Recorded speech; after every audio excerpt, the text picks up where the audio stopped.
Before we start this video, I want to make it clear that I do not work for Goldieblox.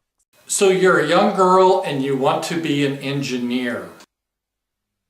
Why not?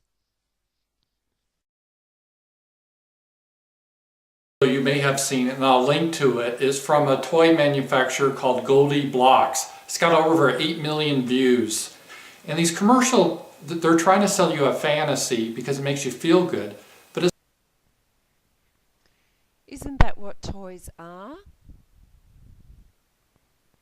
it's not always reality. So I'm going to tell you some reality that these commercial people or advertisers, they will never tell you because they want money from you. But I don't want money from you, so I'm just going to tell you the truth. The truth, according to you. Girl, you've been told your whole life through the media and your parents that you can do anything that you put your mind to. That sounds nice, but it's not true. For example, I could have never won the 100-meter dash in the Olympics, no matter how hard I tried or no matter how much I believed. Why? Because I don't have the genetics for it. My brothers played soccer all their lives. Neither became professional soccer players, but it still had a positive impact on their lives. Just because you can't be a professional runner doesn't mean you shouldn't jog every day. The same with learning in academia and becoming an engineer. If you're not smart, if you don't have a high IQ, it doesn't matter what you do, you're not going to achieve it. So if you're not already smarter than most of the kids around you, it's not going to be a goal that you can achieve. I have interviewed a female engineer, and when asked if she has a high IQ, Joanna responded, "No, I highly doubt it." Nor did she think a high IQ necessary to become an engineer.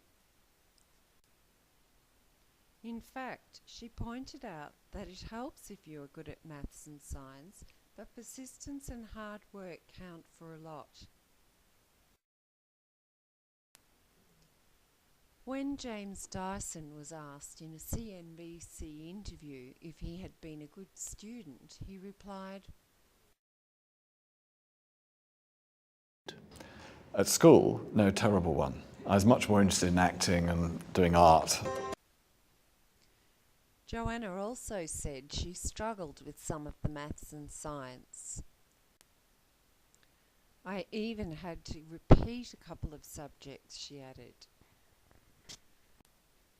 However, she's now a project engineer, working for the same company for the past 8 years.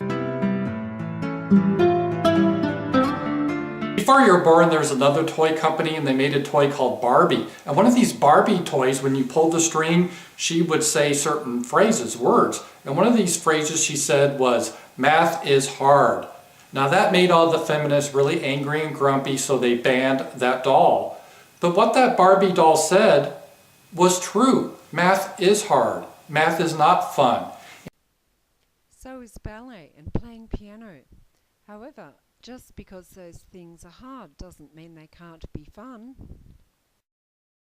In engineering, I know you see the commercial from those Goldieblox that it looks like a lot of fun and making all sorts of goofy things. It's not really that way. Most of engineering is doing math and doing assignments on your own, not as a group activity, not chit-chatting with the other girls, not flirting with the boys, not dancing, staying still and studying. That's what math is. If you want to be an engineer, that's what you have to do. Oh, really? Joanna told me that her university days were the most social years of her life, and she certainly flirted with boys. Not a group activity? Don't forget the Wright brothers worked as a team to invent the aeroplane, and perhaps you haven't seen this. I'm 17 and I'm from Friendswood, Texas.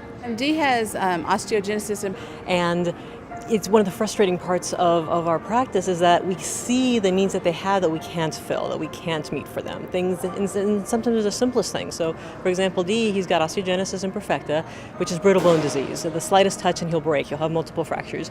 And you would think his main complaint would be that he hurts all the time or that the bones are deformed and misshapen, but they're not. His biggest desire in life was to be able to reach things, to reach the light switch in his own house so he didn't have to call his mom to turn his light on and off. And that bugs him. He's a teenager now. That bugs him. So it was really phenomenal to be able to work with these talented engineers. These Rice students were phenomenal. Put together a fantastic robotic arm for him to solve exactly his problem. And I didn't think it was going to be like that cool of a thing. I thought it would be cool, but then I saw it in July, and I was like, it was really, really cool. And so now that I get it this time, I can't wait. What the team has done has been quite remarkable. They started out with what was a class project or one semester project and then persisted over a 2-year period to continue to work and to develop a project so that they could deliver it to their customer, D. This team has, again, without the motivation of grades per se, have really just taken a hold of this project, done an extraordinary job and finished the project in a way that very few student projects finish at Rice.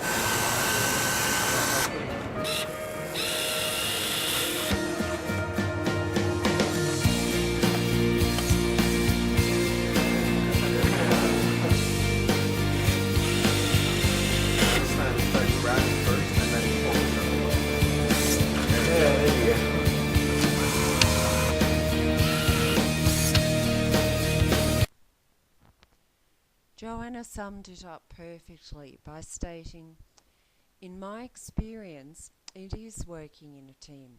It would be very rare to be working totally independently of other people in the industry I am in."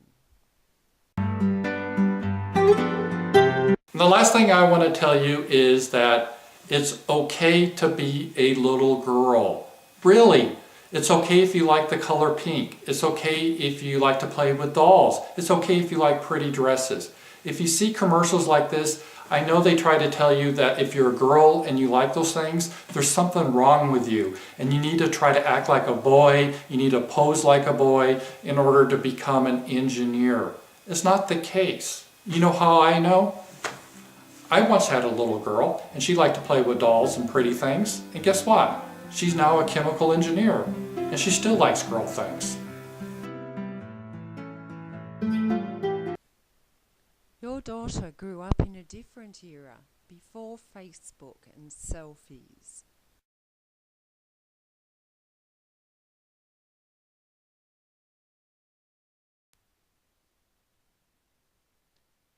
Back then, girls made dresses for their dolls.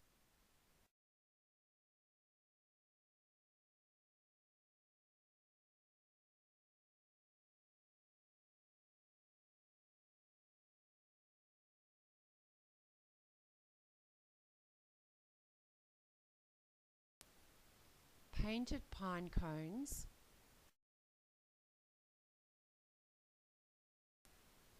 and made paper mache.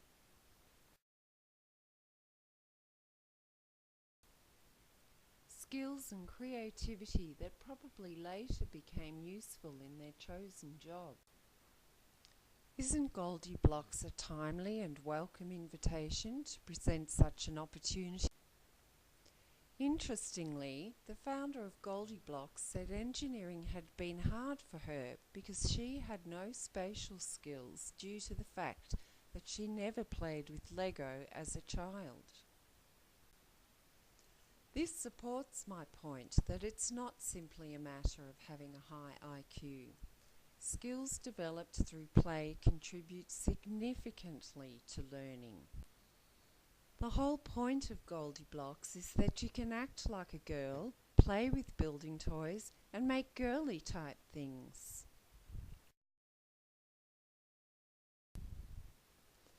Joanna Kay, my engineering friend, stated, "I think children that enjoy creative toys like Lego are probably more likely to become engineers as it helps build relevant skills."